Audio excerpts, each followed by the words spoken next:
আসসালামু আলাইকুম রহমতুল্লাহি ওয়া বারাকাতুহু। আমরা কি জানি বাংলা নববর্ষে কেন আমরা শাঁখা সিঁদুরের পোশাক পরি? কেন আমরা ঢোল তবলার পোশাক পরি? এই ঢোল তবলার পোশাক, শাঁখা সিঁদুরের পোশাক এটা ইসলামী কোনো সংস্কৃতি নয়। এটা একটা হিন্দুয়ানি সংস্কৃতি। আজকে আমরা মুসলমানরা বাংলা নববর্ষ পালন করতে গিয়ে আমরা হিন্দুয়ানি কালচার আমরা অবলম্বন করি। এই দিনে পুরুষরা যে পোশাক পরে অথবা সাধারণত পহেলা বৈশাখে যে পোশাকগুলি আছে, এই পোশাকের মধ্যে ডোল, তাবলা ইত্যাদির ছবি থাকে। আবার মেয়েদের পোশাকগুলির মধ্যে শাঁখা সিঁদুরের পোশাক থাকে। অর্থাৎ লাল এবং সাদা। লাল হলো সিঁদুরের প্রতীক আর সাদা হলো শাঁখার প্রতীক।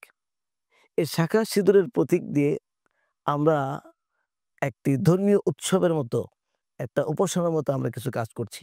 যেটা আমরা জানিও না। অনেক মুসলমানই আমরা জানি না যে আমরা মুসলমান হয়ে একটা অন-ইসলামিক কার্যক্রম পরিচালনা করছি বা একটা তাদের বিশ্বাস এবং তাদের কর্ম করছি। আমরা মঙ্গল শোভাযাত্রার সময় যে পেঁচা পরে পেঁচাকে খুশি করার জন্য তার আকৃতি দিয়ে তার শোভাযাত্রা করা হয়। এই পেঁচাটা হলো এটা হিন্দুয়ানি একটা বিশ্বাস। হিন্দুদের বিশ্বাস হলো পেঁচা এটা হলো একটি অলক্ষণ এবং অমঙ্গলের প্রতীক।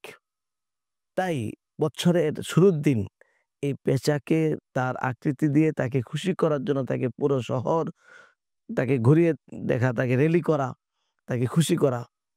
যাতে সে সারা বছর আমাদেরকে অমঙ্গল দিতে না পারে। সে যেন খুশি থাকে, সে যেন আমাদের কোনো ক্ষতি না করে। এইজন্য মূলত এই কাজটি করা হয়। পক্ষান্তরে মুসলমানদের বিশ্বাস হলো মঙ্গল, অমঙ্গল আল্লাহ পাকের পক্ষ থেকে। আমাদের মৌলিক বিশ্বাসের মধ্যে একটি বিশ্বাস হলো ওয়াল কাদরি খাইরিহি ওয়া শাররিহি মিনাল্লাহি তাআলা। মঙ্গল, অমঙ্গল পুরা আল্লাহ পাকের পক্ষ থেকে। এজন্য আসুন আমরা এই হিন্দুয়ানি বিশ্বাসকে বাদ দিয়ে এবং তাদের এসব পোশাক পরিধান করা থেকে বিরত থেকে আমরা এই দিনে যেহেতু নতুন একটা বর্ষ শুরু হয়েছে, পিছনের ১ বছরের গুনার খাতার দিকে লক্ষ্য করে তওবা করে সামনের বছরটা যেন আমার সুন্দর হয়। আখিরাতের দিকে যেহেতু আমরা ধাবিত হচ্ছি, একটা বছর নতুন বছর আসা মানে হলো আমার মৃত্যুর দিকে এগিয়ে যাওয়া। আমার জীবন থেকে একটি বছর চলে গেল, আমার মৃত্যুর দিকে এগিয়ে আসছি।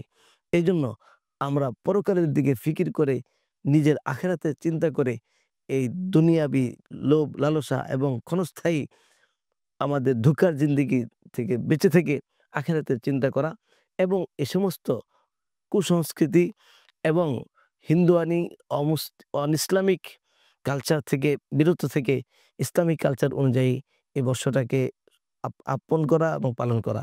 আল্লাহ রাব্বুল আলামিন আমাদেরকে সকল খারাপি থেকে বেঁচে থাকার তৌফিক দান করুন। সকল কুসংস্কার থেকে বেঁচে থাকার তৌফিক দান করুন। আসসালামু আলাইকুম ওয়া রাহমাতুল্লাহি ওয়া বারাকাতুহু।